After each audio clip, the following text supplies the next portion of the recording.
Assalamualaikum warahmatullahi wabarakatuh. Waalaikumsalam warahmatullahi wabarakatuh. Teman-teman sehadap-hadapan, di depan saya sudah ada teman lama saya. Ini bisa dibilang orang yang tahu juga perkembangan saya dan lain-lain. Sejak saya masih culun dulu nih. Saya yang culun. Dia juga culun. Nah, saya pertama kali ketemu dia itu main parodi kalau nggak salah di satu kafe. Dan dia itu waktu itu adalah kelas 3 SMA.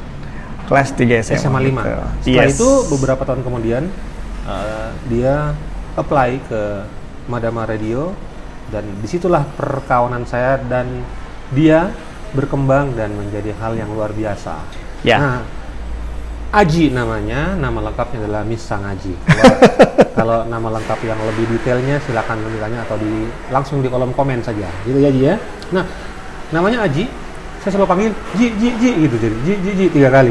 Ji di mana kok Ji? Gitu. Dan dia adalah salah satu sahabat saya, adik saya yang sudah 3-4 tahun terakhir ini pindah ke Jakarta. Sekarang menjabat sebagai PR ya. Ya, betul. Di BPJSTK. Ya, BPJS Ketenagakerjaan. Oke. BP Jam Sostek sekarang namanya. Sostek sekarang namanya. Nggak apa-apa Ji, di sini sponsor nggak masalah Ji. Kalian nggak masalah. Boleh ya. tagihan belakangan boleh ya Kak ya? Boleh. Saya juga adalah apa namanya? Member atau apa ya? Peserta. Saya peserta dari BPJSTK dan sudah 5-6 tahun. Baik. Nah, tapi kesempatan ini saya tidak akan berbicara panjang tentang BPJS. Saya malah ingin menanyakan, ini sudah dari bulan lalu saya bilang, Ji, apa itu kau bikin dengan hashtag cerita MC? Nah, Tasako maka. Cerita MC. Apa itu sebenarnya Ji yang kau mau ceritakan ke orang dengan hashtagmu cerita MC? Dan sering sekali saya dapati di instastory-nya dia cerita MC. Apa sebenarnya itu cerita MC? Sebelumnya terima kasih Keiko sudah diundang di hadap-hadapan. Terima kasih sudah bikin saya deg-degan luar biasa. Ini rasanya lebih deg-degan dibandingkan saya harus nge-MC di hadapan pejabat negara. Ya? Tapi tiap minggu kan nge-MC di depan pejabat negara? Iya, hampir. Virtual dengan green screen ya? Yes, betul. Dan kadang tidak pakai alas kaki? Iya, betul sekali. Kadang yang kelihatan cuma segini. Nah, kalau cerita MC sebenarnya kayak kok ini awalnya juga gara-gara kerja di BP Jam Sostek. Jadi waktu di... Lihat ya, dia terus memandangi kamera. Iya. Saking seringnya. Ya? Oke, lanjut ya. Jadi waktu pas pindah ke Jakarta, ada satu MC senior. Jadi sebenarnya jadi seperti kayak tongkat estafet. MC senior ini menyerahkan tongkat estafetnya MC dulu dari BPJS? Iya, dari BPJS Ketenagakerjaan juga. Akhirnya ngasih tongkat estafet untuk Aji handle event-event gede yang ada di sana. Oh, nggak main event kecil dia ya? Ya, nggak gitu juga. Oke. Ini kamera bener ya Keiko ya? Iya dong. Oke. Nah, setelah ada tongkat estafet diserahkan, jadinya pelan-pelan. Awalnya masih bareng, MC bareng. Beberapa laki-laki. Oke. Nge-MC bareng, habis gitu akhirnya dilepas malah sama kantor juga dari manajemen. Ya udah Aji sendiri aja. Setelah nge-MC sendiri, malah ngerasa kayak harus menyebar jala lah, harus menyebar ilmu ke orang-orang, cerita. Sebenarnya kalau ilmu agak berat, cerita pengalaman ke orang-orang biar mungkin paling tidak kalau eventnya di lingkungan kecil atau seperti apa, orang bisa pakai juga pengalamannya. Nah, dari awalnya dari itu, dan sebenarnya lebih ke cari backup. Kalau lagi nggak bisa, ada yang bisa backup. Karena kalau event gede, kadang-kadang mau cuti, tapi tanggal sudah ditentukan, jadi cuti harus ditunda dulu karena harus nge-MC event ABC segala macam. Jadi akhirnya kepikiran untuk bikin cerita MC. Cerita MC ini jadinya cuma sharing pengalaman. Kira-kira kalau se-Indonesia, teman-teman di BP Jam Sostek ini punya kendala, ketakutan kalau ngomong di depan umum seperti apa. Akhirnya dibikinlah jadi kayak satu forum. Awalnya tuh mulai dari tatap muka langsung, diundang juga di kegiatan kantor. Ini resmi ya? Enggak juga sih Kak, cuman karena dari salah satu deputi itu tapi merasa kayaknya difasilitasi. sempat difasilitasi. Jadi beberapa kali fasilitasi sama kantor untuk ya udah Aji kalau gitu ikut aja ngobrol di Cerita MC, salah satu kegiatan keprotokoleran waktu itu. Ngisi materi gimana nge-MC dengan standar kantor kita tuh seperti apa. Bagaimana sebenarnya nge-MC dengan standar di kantor itu, BPJSTK itu? Sebenarnya tidak ribet, cuma paling tidak itu bisa menggunakan kata-kata yang tepat, komunikasinya baik, sopan, dan untuk saat ini tipikal direksinya juga bukan tipikal direksi yang ngomongnya tuh kayak yang terhormat. Itu hanya di bagian part tertentu di awal, selebihnya tuh bisa lebih santai, yang penting sopan. Kadang-kadang kan kalau ada MC yang tanda kutip ingin terlihat lucu, ingin terlihat akrab dengan pejabat dan segala macam, malah menggunakan katanya tuh salah. Jokesnya malah kalau bukan garing malah jatuhnya nggak sopan. Kayak gitu. Nah, makanya mending kalau pejabatnya masih muda ya? Yes. Kalau pejabatnya kenal dan akrab, mungkin bisa tahu jokesnya seperti apa dan karakternya sama gitu. Tapi kalau beda kan bisa jadi masalah. Masalahnya bukan hanya di MC-nya, tapi juga ke pejabat-pejabat lainnya. Kenapa MC-nya yang ini? Mereka juga bisa kena masalah. Kayak gitu. Jadi jadinya panjang kan, makanya standar kantor maksud tadi itu adalah gimana mengetahui kalimat yang pas penggunaannya buat di pejabat-pejabat yang hadir pada saat itu. Bahkan sampai sekarang tuh kalau mau MC ada kata-kata yang ragu, Aji tuh masih suka nanya ke ada namanya salah satu deputi ke protokol yang mengurus tentang keprotokoleran, kalimat ini udah bener belum? Terus juga masalah penyebutan seperti kadang-kadang kan kalau orang menyebut menteri bla bla bla atau direktur bla bla bla selaku atau sombong dia. Enggak benar menteri. Yang disapa menteri ya. Misalnya Andi Muhammad Ikhlas menteri. Selaku menteri, amin. Jadi manggilnya Mas Menteri nanti ya. Mas Menteri. Kalau kata selaku itu sebenarnya yang saya tahu yang diinformasikan adalah kalau menyebutkan dua jabatan sekaligus. Tapi pada umumnya kalau orang MC di acara-acara tuh si Bapak A selaku, kalau orangnya langsung dan jabatannya itu aja sebenarnya nggak harus pakai kata selaku. Perintilan-perintilan kecil kayak gitu sih yang jadi Apakah kayak itu akhirnya dipatenkan oleh BPJSTK? Jadi peraturan sih enggak, cuman jadi paling tidak tuh kita sharing bahwa standar di kantor kita tuh seperti ini loh pada umumnya. Kalimat yang ditentukan seperti ini. Tapi juga kemarin kalau tidak salah bikin ini ya kayak pelatihan apa namanya daring. Itu banyak juga yang ikut ya.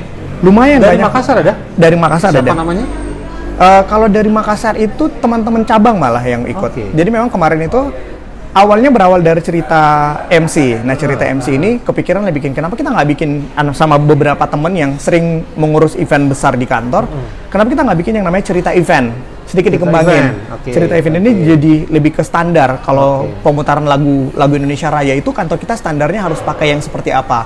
Videonya tapi apakah harus? Akhirnya pengalaman itu juga di-share keluar. Yes, di-share keluar. Jadi tidak melulu harus pegawai ya? Nggak harus semuanya. Itu apa sebenarnya selain apa namanya membuat paten, membuat satu aturan baku, itu apa sebenarnya Ji? Apanya ini? Cerita MC itu untuk apa sebenarnya? Lebih ke sharing. Ini kalau bahasa tata lekanya tuh Kak, kayak saya nggak bisa banyak bagi-bagi ke orang. Kalau bagi-bagi duit kan belum bisa nih. Jadi bagi-bagi pengalaman aja dulu. Pengalaman. Ya harapannya sih bisa bermanfaat. Paling tidak tuh kalau misalnya ketemu kendala yang pernah Aji dapat pada saat nge-MC, orang tuh bisa punya gambaran, oh bisa disiasati dengan cara seperti ini. Sudah berapa lama Aji nge-MC di BPJSTK sebagai MC tanda kutip tuan rumah? Kalau tuan rumah dari 2013. 2013 sampai sekarang artinya sudah 7 tahun ya Ji ya? 7 tahun. Itu sudah kalau setahun saja 5 kali aja Di. Iya. Ya, itu artinya sudah 35 kali lumayan ya? Yes. Lumayan. Nah, terus kira-kira dunia per-MC-an yang Aji tahu ya, karena kan sekarang Aji tinggal di Jakarta, terus di salah satu di BPJSTK, terus bikin satu, kalau saya menyebutnya movement malah ya, cerita MC. Sudah dapat yang Aji harapkan atau bagaimana? Atau menurut Aji ini sudah cukup? Kalau dapat yang diharapin, ngukurnya sebenarnya agak susah, karena kan jatuhnya daring dan Aji tidak bisa selalu hadir di semua event yang teman-teman peserta yang ikut pada saat itu bawakan. Cuma respon dari orang-orang sama tindak lanjutnya cukup banyak. Seperti misalnya kalau dari teman-teman ada yang mau nge-MC suka nanya, Mas Aji kalau acaranya kayak gini menyikapinya kayak gimana? Kayak gitu sih. Nah, kan banyak ini ya sekolah yang resmi dan tidak resmi, Ji. Ya. Bahasanya sekolah PR dan lain-lain. Itu bedanya apa, Ji, dengan MC? PR dan MC? Kalau di kantor secara prakteknya tuh jauh beda sih, Kak. Kalau di kantornya Aji, kalau yang di bagiannya Aji sendiri tuh PR itu gimana ngejaga publikasi keluar dan juga di dalam itu tetap terjaga dengan citranya positif. Kalau di Aji sebagai PR itu handle-nya media, handle-nya sponsorship, kegiatan sedikit menyinggung tentang markom dan segala macam. Sementara kalau MC ya menyampaikan apa yang mau disampaikan sama yang punya acara. Itu versi Aji. MC itu harus punya PR yang bagus dong. Kenapa, Kak? MC harus punya PR yang bagus. Tapi tidak semua PR bisa jadi MC. Iya, menurut saya gitu. Ya, pengalamannya aja gimana? Tapi kan banyak juga yang tertalaikan karena PR di satu perusahaan bisa peming MC gitu. Banyak yang ini kejadian, Ji, ya. Di Makassar punya, dan saya rasa juga di kota lainnya. Pada saat sudah masuk perusahaan, udah bisa di PR atau di marketing, MC Tommy juga gitu. Menurut Aji, standar menjadi MC itu apa? Ada. Apa yang harus orang punya? Bukannya masalah bisa Kak bicara ya, itu beda.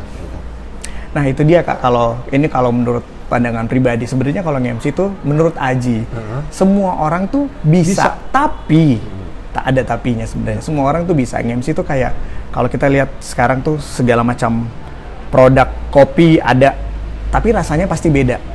Itu ada di mana-mana, kopi inilah, kopi itulah, tapi rasanya beda. MC juga kayak gitu. Semua orang bisa ngomong di depan umum, semua orang bisa memandu acara, tapi bedanya itu adalah menyajikannya seperti apa. Ada orang-orang yang mungkin begitu bisa menyampaikan produk, mungkin percaya diri untuk bisa merasa MC. Percaya dirinya bagus, cuma kalau boleh di Aji menyarankan, tidak ada yang salah dengan, dan itu tidak benar banget kalau jam terbang itu penting. Penting untuk tahu salahnya kita di mana dan benarnya kita di mana. Kebanyakan sih kalau yang Aji lihat menyamaratakan audiensnya siapa, disamain aja, selalu berusaha mau lucu, selalu berusaha untuk mencontek orang lain, selalu berusaha mau menyamakan diri dengan orang lain, padahal sebenarnya nggak harus. Ada juga MC tapi teriak-teriak aja bisa. Yes, betul. Padahal MC tidak harus teriak, pakai power. Itu saya diajarin Kaiko waktu siaran. Oke, MC-nya harus pakai power. Ada tonji ternyata. Yang kalau ngomong pakai urat gitu ya. Nah, itu sebenarnya yang menjadi kegelisahan saya, makanya saya ajak Aji bercerita tentang MC gitu. Karena kan banyak sekali nih MC saya lihat, dan menurutku ya tidak semua MC punya PR yang baik. Makanya tadi saya tanya, betulkah itu statement saya, menjadi MC harus punya PR yang baik? Insya Allah sebaiknya kalau punya, iya. Sebaiknya. Apa sebenarnya detailnya, Ji? PR itu harus ke begini, harus ke begini. Apa sebenarnya, Ji? Sebenarnya kalau Aji secara teori jadi di posisi yang sekarang itu, dapat teorinya juga tidak seperti orang pada umumnya. Sama dengan kayak MC itu, teorinya yang Aji terima itu malah teori siaran. MC itu kayak, kalau boleh sebut nama radio dong ya, kayak waktu di Madama itu lebih kayak dicemplungin, jadi kayak anak ayam kehilangan induk. Lebih dikasih kayak siaran tuh seperti ini loh, Ji, harus kayak gini, bla bla bla segala macam. MC itu bedanya sama siaran pada saat itu yang saya rasakan adalah kita berhadapan langsung dengan audiens, tidak dengan layar kaca. Pada saat itu di ruang siaran Madam itu adanya layar kaca di depan kita. Jadi kaca tuh tidak seperti itu. Nah kalau misalnya ngomongin masalah PR, bedanya kita tidak hanya membangun dan menjaga nama baik sendiri, tapi lebih gede. Kalau saya jadi PR di kantor itu, yang saya bawa, saya gandeng besar itu bukan hanya saya sebagai MC-nya, tapi perusahaan saya itu gede banget ya di belakang nih, yang namanya harus saya jaga. Dan itu kejadian sampai sekarang, kayak misalnya kalau saya nge-MC untuk satu produk, kalau jelek ya saya nggak dipakai lagi, selesai. Tapi kalau misalnya untuk perusahaan saya sendiri pada saat ini, saya jelek itu ke bawah tuh sampai terus menerus, karena saya kerja di dalam situ. Jadi tugasnya lebih besar, nge-MC untuk perusahaan sendiri sama nge-MC untuk produk lain. Tapi bukan berarti kalau nge-MC untuk produk orang lain itu kita nggak ngejaga nama produk orang lain gitu, karena kita representasi daripada produk yang kita bawa, menurut saya sih gitu. Nah, saya selalu beranggapan Ji bahwa kalau MC ada basic penyiar itu lebih bagus daripada MC tidak punya basic penyiar, menurut saya sampai sekarang. Saya juga menurut kayak Aji gitu. Gimana? Saya juga kayak gitu. Nah, jadi sebaiknya untuk menjadi MC yang baik perlu ya bersiaran di radio ya Ji ya. Kalau saya mungkin karena pengalamannya dari siaran sangat merasakan manfaatnya. Tapi mungkin ada juga orang yang karena mau belajarnya banyak, perasaan mau belajarnya juga besar, jadi punya banyak insight dari luar dan tidak tutup kuping bahwa bagus mak, keren mak, nggak perlu misalnya belajar. Karena bisa nggak bicara di depan umum, saya percaya diri Ji, dan menurut saya lucu, menurut saya oke. Jadi saya tidak perlu lagi siaran, saya tidak perlu segala macam. Tapi kalau versi saya sih, siaran itu sangat membantu untuk bisa ngebangun banyak sih, mentalnya dibangun, terus juga kosakatanya jadi lebih banyak selain membaca pastinya, dan juga kita jadi lebih bisa membaca situasi, karena kalau siaran itu kita berhadapan dengan teknis di mana kita operate semuanya sendiri. Jadi begitu ketemu di lapangan ada hal-hal yang tidak diinginkan pun kita jadi tahu harus ngapain pada saat itu. Nah, sekarang bedanya Aji kalau MC sendiri dan ada tandem, menurut Aji? Saya sangat picky dengan tandem. Tidak suka? Picky, lebih memilih siapa yang mau menjadi tandem saya. Jadi kalau tiba-tiba disodorin MC, terus dipilihkan MC-nya, pendampingnya, terus Aji tidak suka. Dalam hal ini tidak cocok. Bagaimana? Apakah Aji akan tidak menerima pekerjaan? Kalau sudah ditentukan dan sudah harus nge-MC, mau tidak mau harus nge-MC. Tapi banyak kejadian bahwa ternyata yang dipilihkan tidak cocok. Tidak Gimana cocok kira-kira? Dan harus jalan. Menyimbangkan sih Kak, kalau Aji, karena menurut Aji sendiri, kalau nge-MC itu dua-duanya harus bagus. Kalau salah satunya egois, sebagus apapun yang satu itu bisa jadi jelek kalau satunya jelek. Jadi sama-sama harus menyimbangkan. Tidak boleh ada yang egois menurut saya. Ada saat kadang-kadang tuh, ini pengalaman sendiri. Satu merasa sangat menguasai produk, jadi merasa ya udah saya harus bagus nih, harus lebih bagus daripada dia. Padahal kalau menurut Aji sendiri tidak ada salahnya kalau sharing. Kalau satunya tahu, satunya mungkin bisa menimpali dengan pertanyaan. Yang satu bertanya, satu menjawab, jadi lebih TikTok ngobrolnya dibandingkan satu terlihat mencolok dan menonjol sendiri. Nah, tandeman terbaik di Makassar siapa, Ji? Sampai saat ini kalau di Makassar sampai dibawa ke Jakarta sih, Kak. Sama Lala. Sama Lala ya? Itu kenapa dengan Lala? Pertama karena Lala di briefnya cepet. Dan knowledge-nya... Lala bukan anak radio, Ji. Iya. Tapi bisa ya? Tapi Lala keinginan belajarnya kenceng, Kak. Kencang ya? Dari waktu pertama kali nge-MC sama Lala itu, Lala tuh nanyanya luar biasa. Kak, kalau nge-MC kayak gini gimana? Terus kalau tidak ketemu pun, begitu mau nge-MC di satu event, Lala tuh pasti telepon. Kak, saya mau games ini kira-kira bagus nggak? Lucu nggak kalau gamesnya kayak gini? Jadi sering ngobrol, jadi sering sharing, sering cerita pengalaman nge-MC dan segala macam. Malah kalau ada saat ini, kalau nge-MC di kantor pun, kira-kira Aji mau nge-MC-nya sama siapa? Sama Lala. Oke. Karena sudah tahu klopnya, tahu Lala mau ngomong apa, kapan Lala harus berhenti ngomong, kapan Aji ngomong, dan plus minusnya udah tahu. Lala jago sebut nama, kalau bagian nama Lala yang handle. Oke. Kayak gitu sih. Udah bagi jobnya udah jelas. Memorinya Lala bagus mungkin ya. Sangat bagus. Untuk nama-nama ya. Yes. Oke. Jadi menurut Aji standar MC perempuan ya itu adalah Lala. Betul? Betul sekali. Oke. Banyak yang saya juga menyadari bahwa tidak semua orang bisa selevel dia gitu. Tapi kalau Aji menyebut level MC yang baik adalah Lala, itu apakah tidak ketinggian, Ji?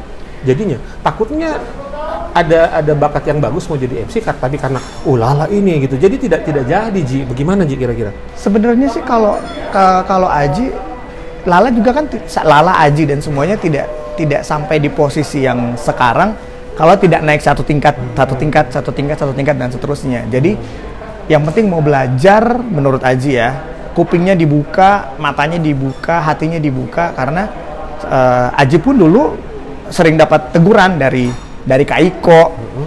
Aji sering sekali. Ini nanti di interview saya deg-degan. Jadi sering di tempatnya tidak bercanda waktu itu. Jadi kalau tahu Madama lah, lantai 2 itu lantai keramat buat kami. Masalah siaran, masalah MC, masuk ke lantai 2 itu harus siap mental luar biasa. Karena kalau jelek disikat. Ada Vidi di situ ya? Ada Vidi, ada Jojo, semuanya adalah. Nah, kalau di Jakarta, Ji, Ya. Jujur ya, kualitas MC Jakarta dan Makassar, bagaimana menurut Aji? Ini personal sekali jawabannya. Nggak apa-apa, bilang bisa lebih tinggi juga nggak masalah, gitu kan? Sebenarnya Kak, kalau ada beberapa menurut saya yang di Makassar seharusnya sudah harus hijrah, main di jalan yang di lahan yang lebih besar. Ya. Karena potensinya memang cukup besar, banyak banget Kak menurut saya. Yang senior yang seharusnya mereka mainnya sudah tidak di daerah timur saja, tapi melebarkan sayap bukan hanya sekali-sekali. Mereka sering ke Jakarta mungkin MC, cuman mungkin harus melebarkan sayap di tempat yang jauh lebih luas lagi, kayak gitu sih Kak. Tapi kalau perbandingannya dengan yang saya bilang potensinya besar, sama sih Kak. Sama ya? Iya. Kalau dibandingkan dengan orang-orang yang saya maksud tadi ya. Bukan karena Aji orang sini tapi berkehidupan di Jakarta? Bukan. Tapi yang saya maksud adalah beberapa orang yang saya maksud. Beberapa yang saya maksud yang memang bagus menurut saya. Sekarang sebutkan namanya MC potensial di Makassar.